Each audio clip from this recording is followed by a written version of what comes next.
এগুলো হচ্ছে আমার রিয়াল কাজের রিয়াল এক্সপিরিয়েন্স, মানে আমি সরাসরি ফানিভাবে আপনাদের সাথে শেয়ার করি। কোনো কিছু হাইড রাখার কোনো কিছু নাই আমার কাছে, যে আমি কিছু গোপন রাখবো। আমার কাছে কাজ হলে হলো, না হলে না হলো। আপনাদেরকে কিছু সঠিক গাইডলাইন দেওয়াই হচ্ছে আমার উদ্দেশ্য। ভিডিও থেকে যদি আপনি কোনো কিছু শিখতে পারেন, অবশ্যই কৃতজ্ঞতা স্বরূপ একটা লাইক এবং একটি কমেন্ট অবশ্যই করবেন। অনেকেই ফোন করে আমাকে ধন্যবাদ জানান, কিন্তু আসলে সেজন্য আমি কৃতজ্ঞ। আসলে আমার ভিডিওতে একটা কমেন্ট করা আমার জন্য আরও বেশি উপকারী, তো আশা করি সেটি করবেন। এখন যে পিসিবিটা দেখতে পাচ্ছেন, এটা হচ্ছে হায়ার কোম্পানির 43 ইঞ্চ এলইডি টিভির পিসিবি। এটা একটা স্মার্ট টিভির পিসিবি, আর পিসিবিটির বোর্ড নাম্বার হচ্ছে TP.MT9216.PB731। এটা হচ্ছে বোর্ড নাম্বার। তো এরকম 10টা পিসিবি আমার কাছে পাঠানো হয়েছে, তার মধ্যে একটা ইতিপূর্বে আমরা রিপেয়ার করেছি। এটা হচ্ছে সেই 10টির থেকে সেকেন্ড আরও একটা পিসিবি। তো এটা আমরা স্টেপ বাই স্টেপ এটাও দেখব, এটা কী কী সমস্যা আছে এবং এটা আসলে সমাধান করা সম্ভব কিনা সেটিও দেখব। তো প্রথমে আগে আমরা পাওয়ার দিই, আর যখন আমরা কোনো পিসিবি সম্পর্কে কোনো আইডিয়া না থাকবে, জানা না থাকবে, তখন অবশ্যই আমরা সিরিজে পাওয়ার দেব। তো আমি এখানে আগে এসি কোডটি লাগাই এবং পাওয়ার দিলাম।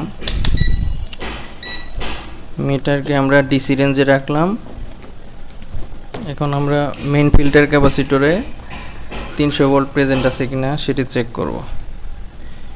এখানে হচ্ছে কোনো ভোল্টেজ নেই, তো এসিটা আসলে কানেক্টর পর্যন্ত আসছে কিনা সেটি চেক করব।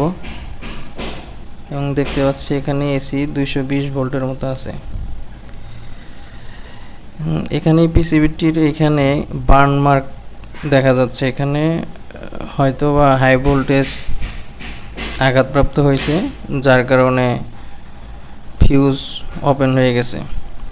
তো ফিউজ যেহেতু ওপেন হয়ে গেছে, এই জন্যই এই মেইন ফিল্টার ক্যাপাসিটর পর্যন্ত কোনো ভোল্টেজ আসেনি। এখন এই ডায়োড শর্ট হতে পারে, আনুষঙ্গিক আরও কিছু থাকতে পারে। এজন্য আমরা আগে এসি কোডটি আগে খুলি এবং প্রাইমারি সাইডে কোনো প্রকার শর্ট আছে কিনা সেটা আগে চেক করব।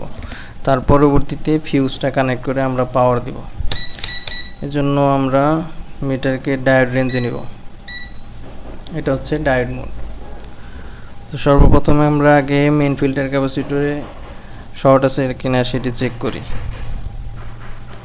0.546, অর্থাৎ এখানে কোনো শর্ট নেই। যদি শর্ট থাকতো তাহলে এখানে এরকম 000 এরকম রিডিং আসতো। এখানে মেইন ফিল্টার ক্যাপাসিটরে যেহেতু শর্ট নেই, তাহলে মসফেটটিও শর্ট নয়। মসফেটটি ভালো আছে কিনা সেটি বলতে পারি না, কিন্তু মসফেটটি শর্ট হয়নি এখনও। তো এইরকম কন্ডিশনে ব্রিজ রেকটিফায়ারটা একবার পরীক্ষা করা দরকার, কারণ ফিউজ যেহেতু বার্ন হয়েছে, ব্রিজ রেকটিফায়ারের ডায়োড শর্ট হতে পারে। তো এখানে 4টি ডায়োড আছে, 4টি ডায়োডই আমরা পরিমাপ করব। মিটারের নেগেটিভ প্রবটা এই ডায়োডের যে প্রান্তে অ্যানোড আছে সেই প্রান্তে ধরব এবং দেখব রিডিংটা কী আসে। 0.433। নেগেটিভ প্রব ডায়োডের যে সিলভার মার্কিং করা এক পাশে, সেই পাশে ধরতে হয়। এদিকে ধরলে ডায়োডের যে ভোল্টেজ ড্রপ সেটি দেখাবে। এই ডায়োডটি ভালো আছে এবং পাশের ডায়োডটি, এই ডায়োডটিও ভালো আছে। এখন এটা পরিমাপ করব। সেম রিডিং, এটাও সেম রিডিং। দেখতে পাচ্ছি এখানে 4টি ডায়োডই ভালো আছে। এখন ফিউজ লাগানোর পূর্বে আমরা একটু এখানে জিআর ভ্যালুগুলো একবার এক নজর দেখে নিই। আসলে কোনো, যেহেতু এখান থেকে হাই ভোল্টেজ ঢুকেছে, হতে পারে পিডব্লিউএমআইসি খারাপ হয়ে যেতে পারে, কোনো রেজিস্টর বার্ন হতে পারে, কোনো একটা ফল্ট হওয়ার সম্ভাবনা আছে। আবার এমন হতে পারে যে শুধু ফিউজটি বার্ন হয়েছে হাই ভোল্টেজ ঢোকার কারণে। শুধু ফিউজ বার্ন হয় কেন সে বিষয়টি আমি বলছি। এখানে যে ফিউজটা রিডিং দেওয়া আছে, এখানে লেখা আছে T3.15 অ্যাম্পিয়ার 250 ভোল্ট। তো ফিউজের ক্ষেত্রে অনেক সময় হয় কি, এখানে যদি কোনো শর্ট সার্কিট নাও হয়, অনেক সময় ভোল্টেজ 250-এর উপরে যখন আসে, 60, 70, 80 আচমকা যখন ভোল্টেজটা এখানে বৃদ্ধি পায়, তখন ফিউজটা বার্ন হয়ে যায়। শর্ট সার্কিট থাকলে যে শুধু ফিউজ নষ্ট হয় এরকম কিছু না, হাই ভোল্টেজের কারণে অনেক সময় শুধু ফিউজটি বার্ন হয়। তো সেই হাই ভোল্টেজের কারণে এখানে আরও কোনো কিছু ক্ষতিগ্রস্ত হয়েছে কিনা সেটি চেক করে পরবর্তীতে আমরা এখানে ফিউজ কানেক্ট করব এবং সিরিজেই পাওয়ার দেব, দেখব আসলে পাওয়ারটা তখন ওকে আছে কিনা। যদি না থাকে আমরা পরবর্তীতে স্টেপ বাই স্টেপ সেগুলো খুঁজে বের করব সমস্যা কোথায়। তো এই জন্য আমি মিটার জিআর ভ্যালু চেক করার জন্য মিটারকে গ্রাউন্ডের মেন ফিল্টার ক্যাপাসিটরের গ্রাউন্ডে পজিটিভ প্রবটা ধরবো। এটি হচ্ছে মেন ফিল্টার ক্যাপাসিটরের নেগেটিভ সাইড গ্রাউন্ড, আর এটি হচ্ছে এই ব্রিজ রেক্টিফায়ারের সাথে কানেক্টেড। এখানে আমি ধরি, এখানে যে শর্ট দেখাচ্ছে অর্থাৎ এটা হচ্ছে নেগেটিভ পয়েন্ট। তো এখানে ধরাটা আমার কাছে অসুবিধা মনে হচ্ছে, এই জন্য আমি এখানেই ধরে গ্রাউন্ড রিডিংগুলো একটু চেক করি। এটা হচ্ছে পিডাব্লিউআইসির ভিসিসি সাপ্লাইয়ের ডায়োড। এই ডায়োডটিতে 0.587 ভোল্টেজ ড্রপ দেখাচ্ছে, অর্থাৎ পিডাব্লিউআইসিতে ভিসিসি লাইনে শর্ট নেই। অনেকাংশেই পিডাব্লিউআইসি ভালো থাকার সম্ভাবনা আছে। এর পরবর্তীতে আমরা এখানে যে মসফেট আছে, এই মসফেটের গেট পিনে আমরা মিটারের প্রব ধরব এবং গেট রিডিংটা দেখব। এখানে এই মসফেটের যে 3টি পিন আছে, এই পাশের পিনটি হচ্ছে গ্রাউন্ডের সাথে একটা রেজিস্টর হয়ে মেইন ফিল্টার ক্যাপাসিটরের সাথে গ্রাউন্ডের সাথে কানেক্টেড আছে। এখানে যে রেজিস্টরটি দেখতে পাচ্ছেন R220, এটা হচ্ছে এই মসফেটের এই সোর্স পিনের সাথে কানেক্টেড। মাঝখানের পিনটি হচ্ছে ড্রেন পিন। এই মাঝখানের ড্রেন পিনে হচ্ছে এই পজিটিভ 300 ভোল্ট চপারের ভিতর দিয়ে ঘুরে এই মসফেটের ড্রেন পিনে আসে।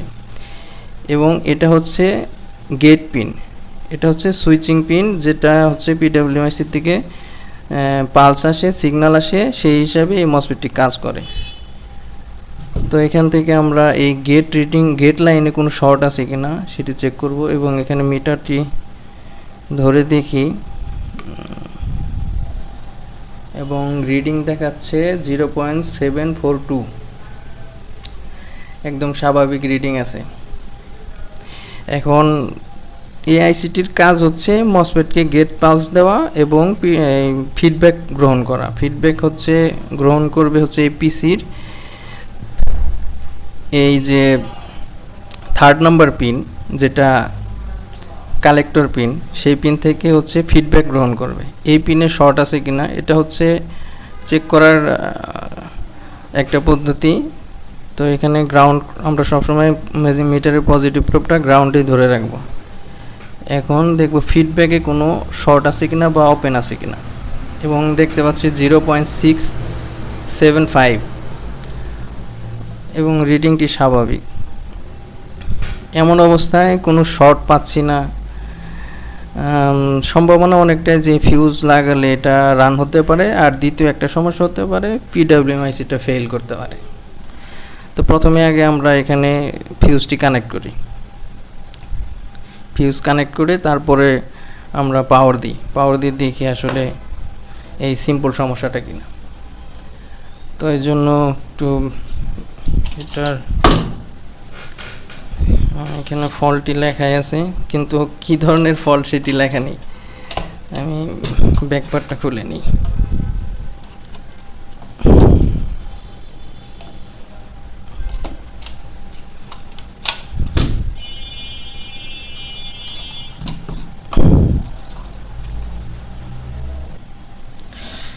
আমি ব্যাকপার্টটি খুলে নিয়েছি, এখন পাশে রাখি। এখানে ফিউজ, এটি ফিউজ। এটি হচ্ছে ফিউজ। এখানে দেখেন কালো হয়ে আছে, কালো হয়ে আছে। হতে পারে এই ইন্ডাক্টর কয়েলটি খারাপ হয়ে যেতে পারে, যেহেতু এখানে কালো মার্কিং আছে। এবং এখানে একটা এনটিসি আছে, এনটিসিটিও আমাদের পরিমাপ করতে হবে। এটা হচ্ছে শর্ট দেখাবে, যদি ওপেন হয়ে যায় তাহলে হবে না। এবং এই কয়েলটাও আমাদের পরিমাপ করতে হবে, যেহেতু এখানে কালো মার্ক দেখা যাচ্ছে, হতে পারে দুটি ওপেন হয়ে গেছে। তো এটা হচ্ছে এসি কর্ডের ফেজ নিউট্রাল লাইন। তো এখান থেকে নিউট্রাল লাইন থেকে একটা যে আমরা এনটিসি দেখলাম সেটি সিরিজে কানেক্টেড আছে। এখান থেকে আমরা আগে এটা একটু পরিমাপ করে দেখি, এবং এই এনটিসিটি ভালোই আছে। ফিউজ ওপেন হয়ে গেছে। তো এর পরবর্তীতে এখানে যে 4টি পিন দেখতে পাচ্ছেন, এটা হচ্ছে সেই কয়েলটি। এই যে ইন্ডাক্টর কয়েলটির কথা আমরা বললাম, এটি আমরা একটু পরিমাপ করে দেখি। আসলে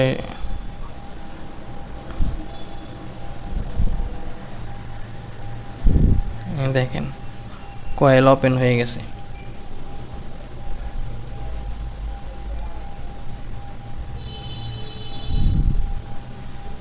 এই কয়েলটি ওপেন হয়ে গেছে, এটা শর্ট দেখাবে। তো এখন এই কয়েলটি আমরা পরিবর্তন করতে পারি, অথবা না চাইলে আমরা এটা জাম্পার করে দিতে পারি।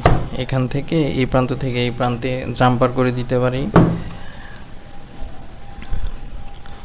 কারণ এখানে একটা ইন্ডাক্টর আছেই, যেটা মুখ্য কাজ করে সেটি আছে। এটি যদি ওপেন হয়ে যেত তাহলে আমরা পরিবর্তন করে দিতাম, শর্ট করতাম না। কিন্তু এটি আমরা শর্ট করে দিতে পারি, সমস্যা নেই। তো আমরা আগে একটা ফিউজ কানেক্ট করি এবং এই ইন্ডাক্টর কয়েলটা আমরা জাম্পার করি।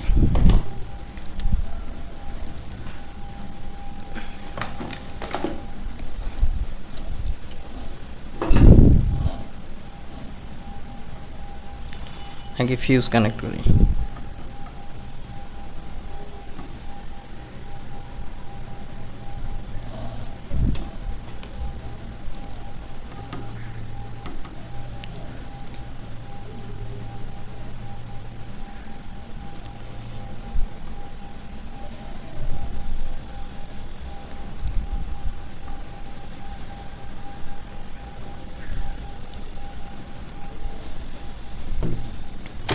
আমি সচরাচর এরকম কাজের ক্ষেত্রে ফিউজ এরকম ওয়্যার দিয়ে কানেক্ট করে আগে কাজ শেষ করার পরবর্তীতে ফিউজ কানেক্ট করে ডেলিভারি করি।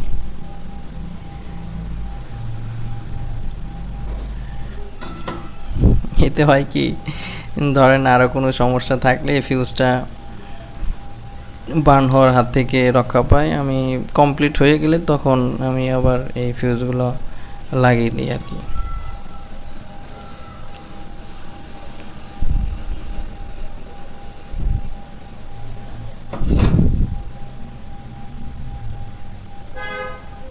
এটা হচ্ছে কয়েলের এক প্রান্ত।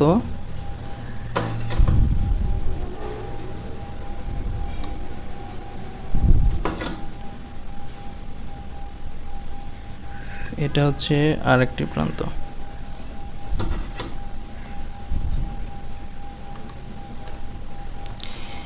এখান থেকে এই পাশে একটা কয়েল আছে এরকম প্যাচ দেওয়া, আবার এই পাশে এখান থেকে এই পর্যন্ত একটা প্যাচ দেওয়া কয়েল আছে। তো সেটি আমরা জাম্পার করলাম। তো এখন আমরা পাওয়ার দিই, দেখি কি অবস্থা আছে। এটি আসলে পিডব্লিউএমআইসিটি ভালো আছে কিনা। এখন পাওয়ার দিই, এসি কোড নেব।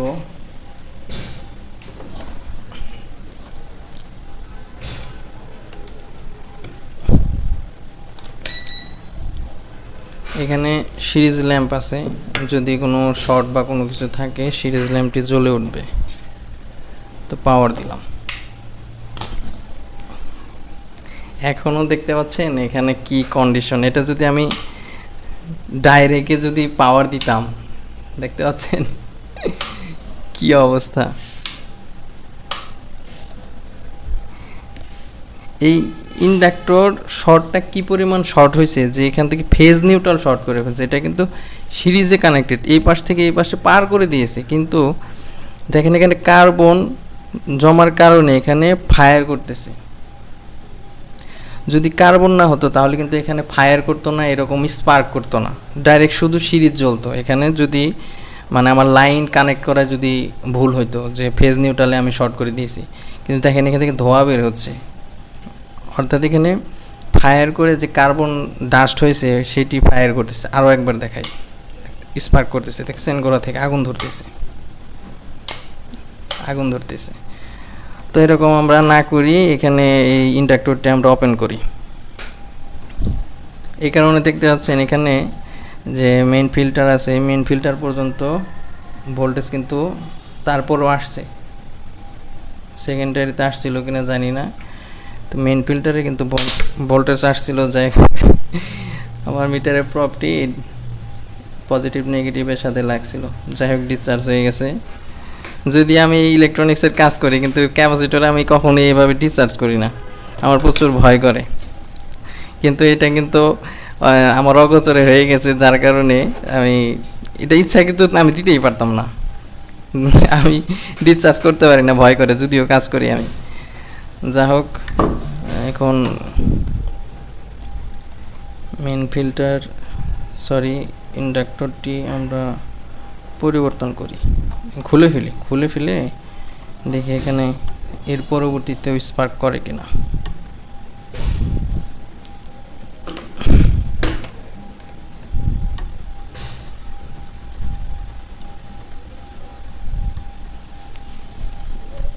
এটা কিন্তু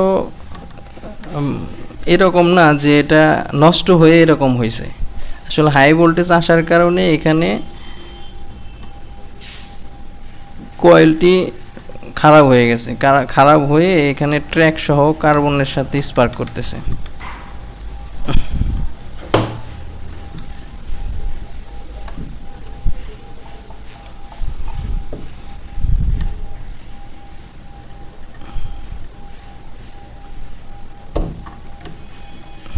সেটা আমি আগে একটু খুলে নিই।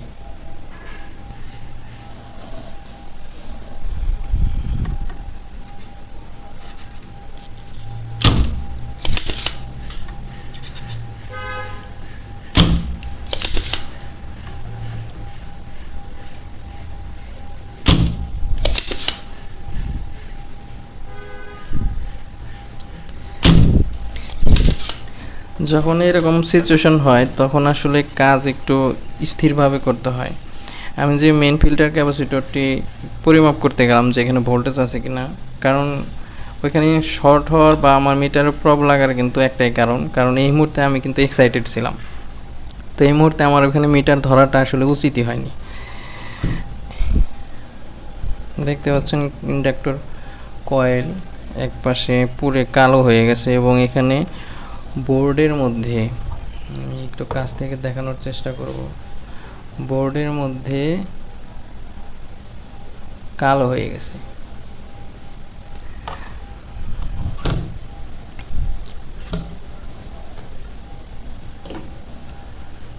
তো এই জায়গাটা আমরা পরিষ্কার করি।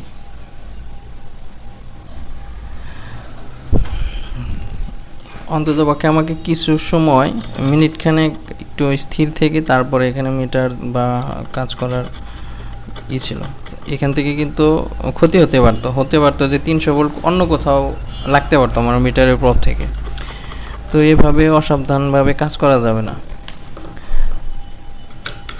এটাও কিন্তু একটা আপনার শেখার বিষয়, আমার মিস্টেক থেকে কিন্তু আপনি শিখতে পারলেন। যদিও এখন কোনো কিছু ক্ষতিগ্রস্ত হয়নি, কিন্তু আমার নিজেরও শক লাগার সম্ভাবনা ছিল, কারণ এরকম কন্ডিশনে আসলে মিটার সাথে সাথে ধরা ঠিক না। একটু স্থির হয়ে মস্তিষ্ক যখন পরিপূর্ণ আবার অ্যাক্টিভ হয় তখন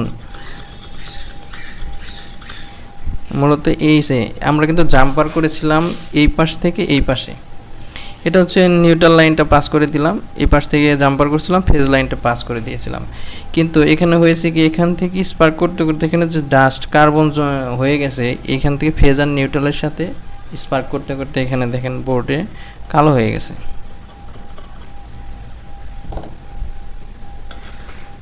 তো এখানে ভালো করে আমরা পরিষ্কার করে তারপরে আবার ওই যেভাবে আমরা জাম্পার করেছিলাম ঠিক সেম ভাবে আমরা আবার জাম্পার করব।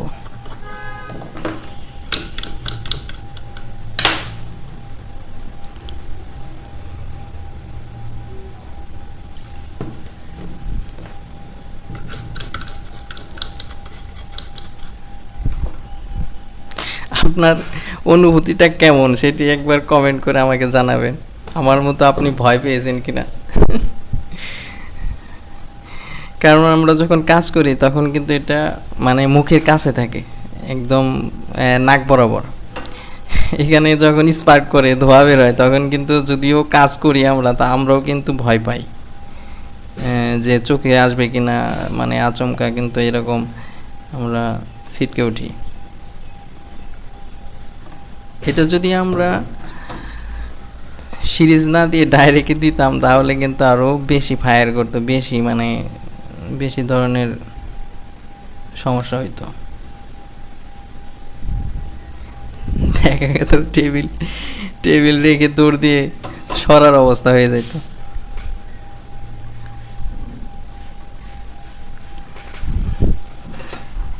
যে চাচা আপন প্রাণ বাঁচা,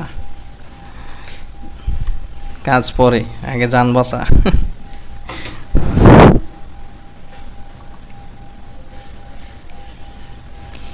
টিভির সার্কিটের ক্ষেত্রে এগুলা তো সিম্পল বিষয়। অনেক সময় আমি যখন ইনভার্টার এসি সার্কিটের কাজ করি, আইজিবিটি বা আইপিএম গেট লাইন টাইনে যদি কোনো ঝামেলা থাকে ওই তখন দেখা যায় এমন মানে ব্লাস্ট হয়ে যায়, আইজিবিটি ঠাস করে একদম ব্লাস্ট হয়ে যায়, বিকট শব্দ হয়। আর এগুলো চেক করার এমন সিস্টেম যে আপনি রান না হওয়া পর্যন্ত, কম্প্রেসর লোডে না যাওয়া পর্যন্ত আপনি আইজিবিটি অন হবে না, কাজ করবে না। তো পূর্বে থেকে আসলে বোঝাও যায় না। আবার বোর্ডগুলো আপনি এরকম যখন বোর্ড আসে তখন কিন্তু মানে আপনি সেট আপ করেও চেক করতে পারেন না, খোলা অবস্থায় লাইন দিতে হয়।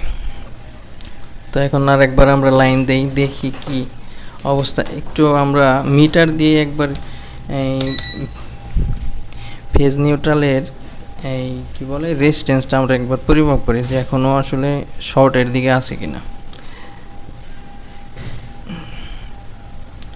এখনও কিন্তু 987 যা হোক, এখন দেখি এরকম রিডিংটা কিসে থেকে আসছে। মেগার কাছাকাছি, সমস্যা নেই। আচ্ছা আর একবার আমরা, এজন্য আমি সিরিজ এরকম পাওয়ার দেওয়ার সময় আমি সুইচ ইউজ করি, AC code direct plug in করি না। হাতের কাছে কিন্তু এখানে ফায়ার করেছিল। আমি যদি এখান থেকে মানে পাওয়ার দেওয়া অবস্থায় যদি এটা এসি সকেটটার মধ্যে পাওয়ার দিতাম, এখানে স্পার্ক করার কারণে আমি ভয়ে কিন্তু আমার হাত এখানে লাগতে পারতো, মানে এরকম যাইতে পারতো, কিন্তু শক লাগতে পারতো। তো এই জন্যই এসি কোড লাগাবেন এবং সুইচ থেকে সুইচ দেবেন, সরাসরি ডাইরেক্টলি হাতের কাছে নিয়ে পাওয়ার দেবেন না। এগুলো হচ্ছে কাজ করার কিছু সেফটি এবং টিপস, যাতে আপনি নিরাপদ থাকেন। তো আর একবার পাওয়ার দেই, এখন পাওয়ার দিলাম, কোনো ধরনের স্পার্ক করতেছে না। তো এখন আমরা একটু মেইন ফিল্টার এখানেই ডায়োডের দুই প্রান্তে ধরলে আমরা দেখতে পারবো, এবং 286 ভোল্ট এই ভোল্টেজটাই হচ্ছে মেইন ফিল্টার ক্যাপাসিটরের ভোল্টেজ। তো দেখি সেকেন্ডারিতে কোনো ভোল্টেজ আসছে কিনা, এবং দেখতে পাচ্ছি সেকেন্ডারিতে 12.07, অর্থাৎ এই বোর্ডটি কিন্তু এখন রানিং,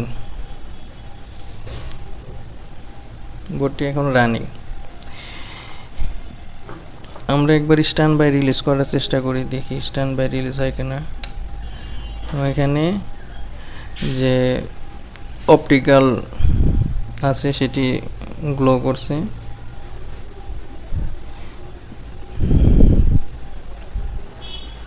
এটা হচ্ছে ব্যাকলাইট সাইটের ভোল্টেজ। তো স্ট্যান্ড বাই রিলিজ হয়েছে, এবং প্যানেল ভিসিসি আমরা চেক করি 12 ভোল্ট, অর্থাৎ স্ট্যান্ড বাই রিলিজ হয়েছে। এখন ফুললি বুট আপ হয়েছে কিনা সেটি তো ডিসপ্লে না লাগালে বোঝা যাবে না। তারপরেও আরও একটা উপায় আছে, সেটা হচ্ছে স্পিকারের যে কানেক্টর থাকে সেখানে ভোল্টেজ আসবে যদি ফুললি বুট আপ হয়। যদি হ্যাং পজিশনে থাকে তাহলে এখানে ভোল্টেজ আসবে না। এটা কিন্তু একটা খুবই গুরুত্বপূর্ণ টিপস, এটা আপনি মনে রেখে এইভাবে ফলো করে কাজ করতে পারেন। মোটামুটি আপনি শিওর হতে পারবেন যে এটা স্ট্যান্ড বাই রিলিজ করছে এবং ফুললি বুট আপ হয়েছে। তো এখান থেকে কি ছোট একটা সমস্যা, মেজর কোনো কিছু না, কিন্তু দেখেন কি পরিস্থিতি তৈরি করে ফেলছিল, আগুন ধরে গেছিল। তো সবাই সাবধানে কাজ করবেন।